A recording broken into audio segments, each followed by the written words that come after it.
여기 앉아 계신 분들은 하나님께서 이 세상 모든 것을 창조하셨다는 것을 믿고 그것을 또 고백하고 또 삶으로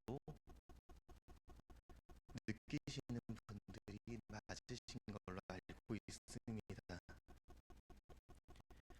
네, 예전부터 지금까지 이러한 믿음의 질문을 던져놓고 한 가지 난제를 던져서 우리의 믿음의 고백을 어렵게 하는 그런 일들은 늘 있어 왔습니다.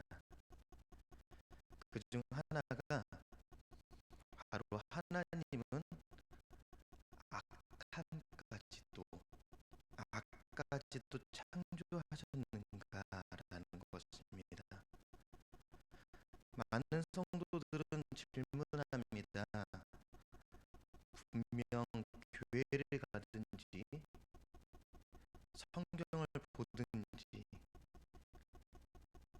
심지어 찬양할 때도 하나님은 선하신 분이라고 이렇게 고백하는데 이 세상에 만연한 악은 어떻게 된 건가 하고 고민하고 질문하기도 합니다. 그에 따른 현상들이 있습니다. 나에게 닥쳐오는 어려움들, 이 세상의 부조리들, 악함이 만연한 세상 속에서 태연히 잘 살아가는 소위 악한 자들, 그러한 사람들을 바라보면서 하나님은 왜 악을 만드셔서 우리를 이렇게 어렵게 하고 힘들게 할까라고 질문하고 고민을 합니다. 네, 정말로 어떻게 된 것일까요? 나는 가만히 있는데 거짓말하는 사람들이 내게 와서 손해를 입힙니다. 나는 의롭게 선하게 살고 싶은데 이 세상에서 거짓말을 안 하면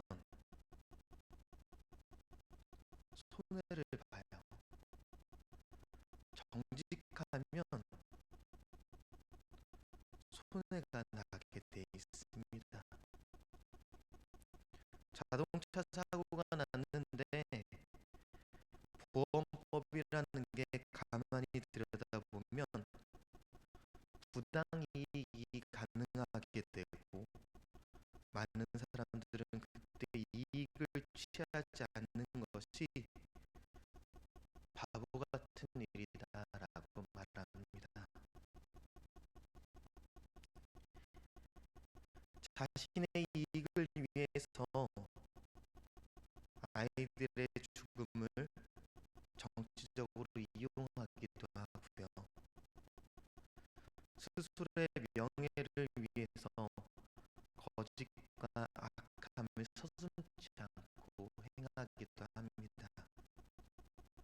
네, 정치인만의 모습은 아니죠. 전쟁과 가난을 통해서 많은 사람들이 죽어가기도 합니다.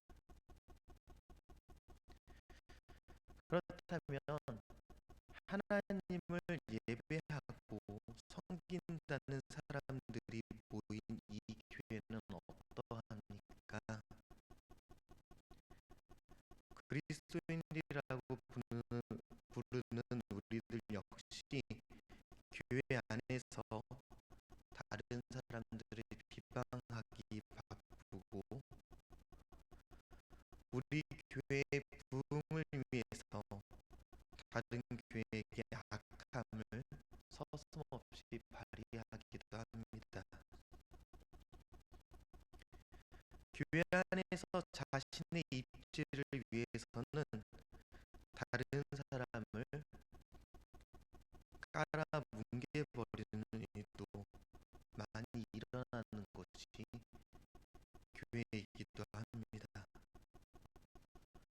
정치권과 손잡고 돈을 세탁해주는 일도 얼마 전에 유명한 뉴스로도 있었습니다.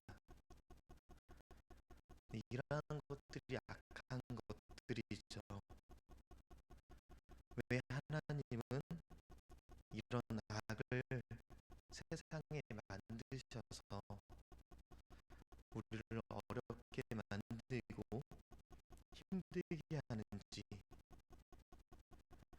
그리고 많은 사람들은 곧 이러한 악을 만드신 하나님은 과연 선하다고 하실 수 있을지 하나님께 그 화살을 돌리기도 합니다.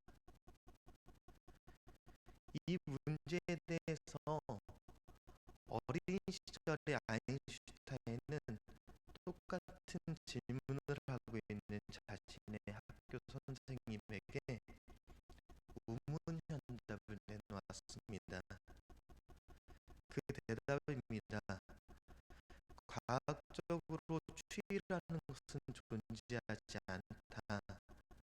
왜냐하면 열의 부재가 추이이기 때문이다. 심리적으로 미움은 존재하지 않다. 이유는 사랑의 부재가 미움이기 때문이다. 악이란 선의 부재이다. 네, 그렇습니다. 선하신 하나님이 악으로 만연한 세상에 직접 오셔서 빛을 비춰주시고 그 일을 감당하라고 교회로 불러주셨습니다. 오늘 본문 이사야 2장에 나타난 내용에는요, 악이 만연한 세상에서 빛으로 살아가야 해서 하나님이 부르신 그의 백성에 관한 내용입니다. 특별히 2장 5절에 보면 2장 5절입니다. 야곱 가문이여 하나님의 빛을 받으며 여호와의 빛을 받으며 걸어가자라고 이야기를 합니다. 빛으로 행하자라고 이 부분은요, 너희가 지금까지 잘해왔으니까 앞으로도 더 열심히 잘하자 이렇게 얘기하는 것이 아닙니다. 너희가 빛으로 행해야 하는데 왜 그렇게 못하고 있느냐라는 질책의 말씀이고 권면의 말씀입니다. 이때 이사야에 나타난 시온, 지금의 교회, 그 시온은 하나님의 의를 드러내고 하나님의 일을 행하며 나아가고 있는데 왜 야곱 족속아 너희는 못하고 있느냐라는 질책의 말씀을 하고 있는 것이죠. 그러니 앞으로는 빛을 행하라라는 권면의 말씀으로 5절을 시작합니다. 그 악함의 내용들에 대해서는 6절부터 계속해집니다. 그 집은요, 동방의 무당들로 가득 차 있었고요. 블레셋에 있는 점쟁이들이 득실거립니다. 그리고 그들은 이방인들과 손까지 잡았습니다. 오늘 본문에서는 하나님이 부르신 하나님의 백성이 하나님도 섬기지만 동방의 무당도 함께 있고 점쟁이들이 가득하다라고 말합니다. 하나님이 부르신 교회 안에 잘못된 오래된 신앙관이 들어버릴 때가 너무나도 많습니다. 유교적 문화와 불교적 문화, 토속 신앙이 들어가서 하나님보다 내가 원하는 신앙생활을 하는 그리스도인들, 자신의 신앙을 위해선 하나님의 진리도 소용이 없습니다. 내가 알고 있던 그 전통을 위해선 성경 말씀도 살짝 내려놓습니다. 그리고 내가 생각해 봤을 땐 이렇게 믿는 게 맞는 것 같다라고 합리화시킵니다. 또한 7절입니다. 그 땅은 은과 금 그리고 셀 수 없는 보화로 가득 찼습니다. 그 땅은 군마와 무수한 병거로 차고 넘친다라고 이야기합니다. 하나님을 의지하지 않아도 내 힘을 내 힘으로 해결할 수 있는 어떤 힘과 능력들이 가득해진 이스라엘 백성들을 바라보게 됩니다. 그리고 그보다 더 심한 것은 돈도 권력도 없지만 하나님을 의지하지 않아도 내가 웬만한 건 해결할 수 있다라고 생각하는 기도조차 하지 않는 수많은 그리스도인들을 우리들은 발견할 수 있습니다. 8절을 보면 그 땅은 우상들로 가득 차 있으며 그들은 자기들의 손으로 만든 것을 예배하고 그 손가락으로 만든 것 앞에 꿇어 엎드린다고 말합니다.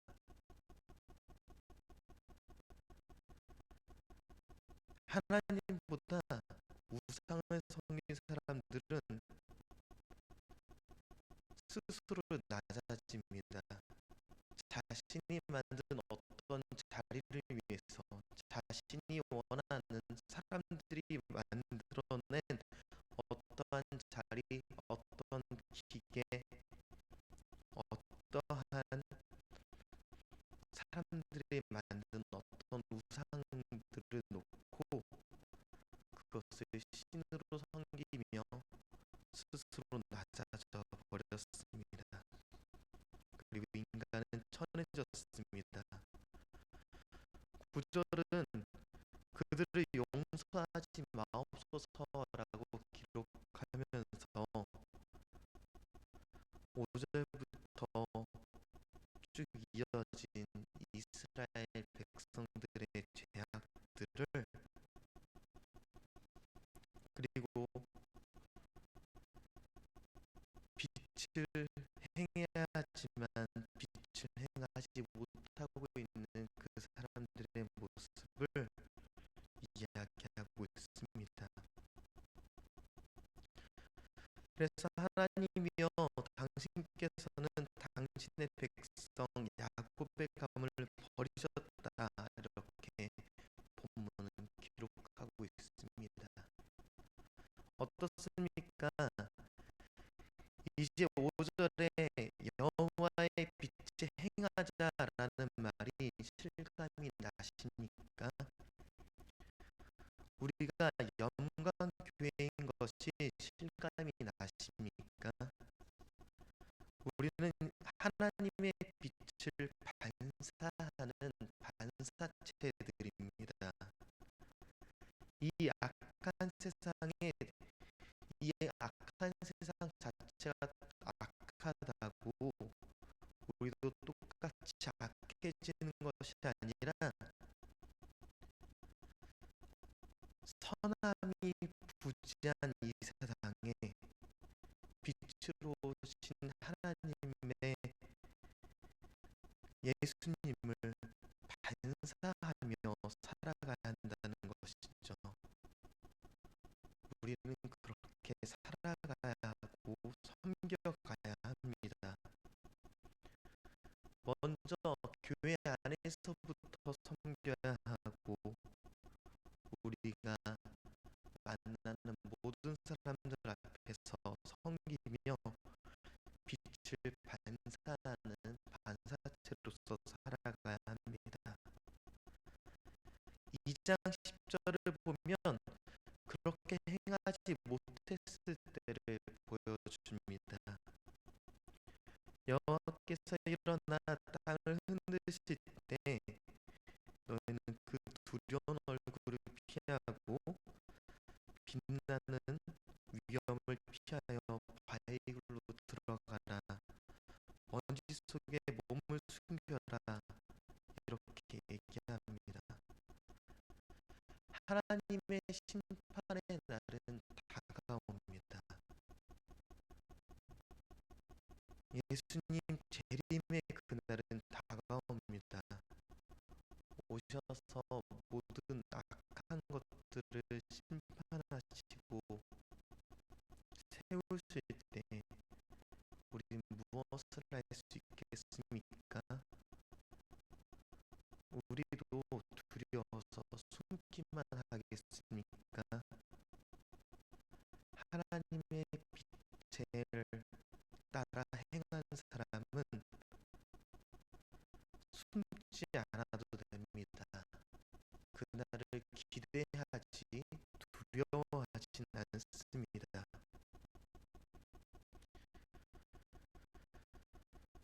네, 이스라엘 사람들과 우리는 어떻게 연결되어 있습니까? 이건 야곱 족속들만 되어진 이스라엘 사람들이다. 네, 갈라디아서 3장 7절에는요.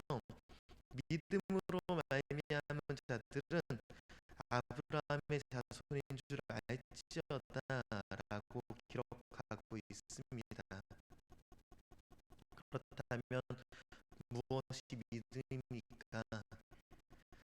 히브리서 11장 1절에서는 믿음은 바라는 것들의 실상이요 보지 못하는 것들의 증거다라고 기록하고 있습니다.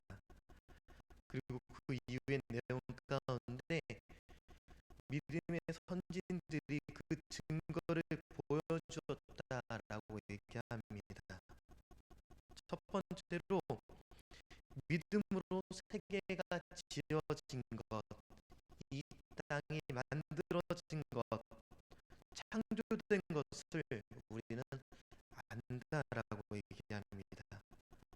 그 다음 아벨의 제사를 언급하면서 그것 또한 믿음으로 드린 증거로 얘기해주고 있습니다. 그리고 에녹은 하나님을 기쁘시게 한 자로 히브리서에서 언급되어서 그가 믿음으로 들려 올라간 자인 것을 증거로 보여주고 있습니다. 위의 내용들을 종합해서 살펴보면 믿음이라는 것은 하나님을 기쁘시게 하는 것이다라는 것을 우리는 알 수가 있습니다. 하나님 앞에 나아가는 자는 반드시 하나님이 계신 것, 자기를 찾는 자에게 상 주시는 이심을 믿는 것, 이런 것이 중요하다는 것이죠. 그리고 여기서의 상은 바로 구원을 뜻합니다. 그 구원에 대해서는 그 아래 내용으로 히브리서는 노아와 본향을 생각한 아브라함과 그리고 사라를 그 예시로 보여주고 있습니다. 우리는 여호와의 빛에 행하자라는 주제로 몇 가지를 생각해 봤습니다. 그 빛의 행하자라는 내용에는 바로 우리의 삶으로 그 증거를 나타내야 한다는 것이죠. 빛으로 행하며 나타내며 반사하며 증거를 여러분의 삶에서 나타내시길 바랍니다. 그 증거는 선진들이 얻은 증거들을 생각하며 하나님의 빛, 여호와의 빛으로서 우리가 지금 삶의 자리에서 나타낼 것이 무엇인지 고민해야 합니다. 지금 이후 예배가 마치게 되면 교회 문을 나가서게 될 것입니다.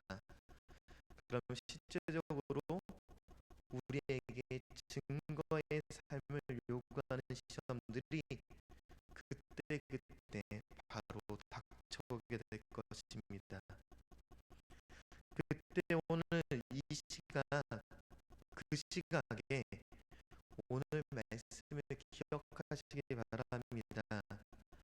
하나님이 여러분에게 어떻게 증거를 보이길 원하시는지 기억하시길 바랍니다.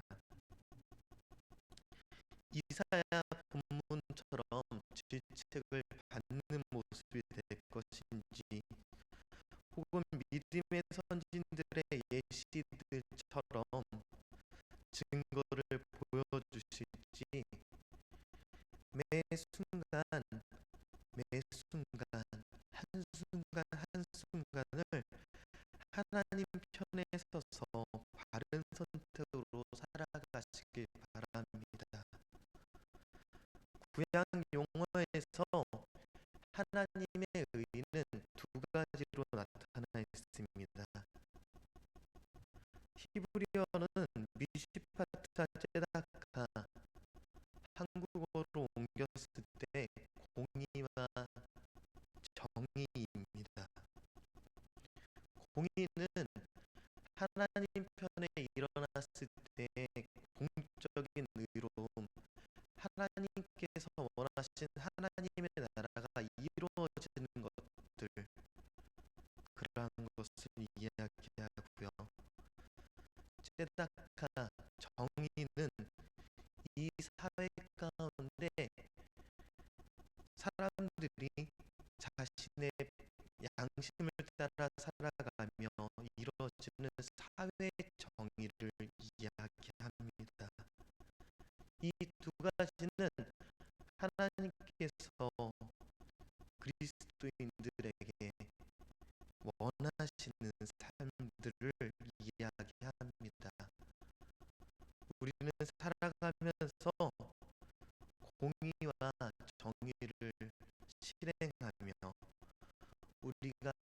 우리에게 주어진 그렇게 어려운 일이 아닌 당장 내 앞에 주어진 그 삶 속에서 아주 작은 선택의 순간까지도 하나님의 공의와 정의를 생각하며 올바른 선택으로 빛을 나타내시기를 바랍니다. 기도하겠습니다.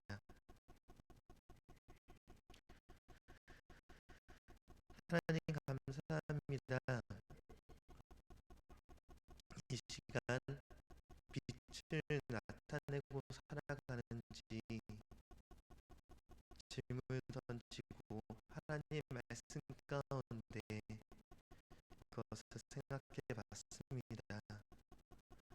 지금 우리의 삶이 하나님의 빛을 나타내기 어렵지만 주님을 의지하여 그것을 이뤄나가기 원합니다. 주님 우리를 이끌어 주시옵소서. 예수님의 이름으로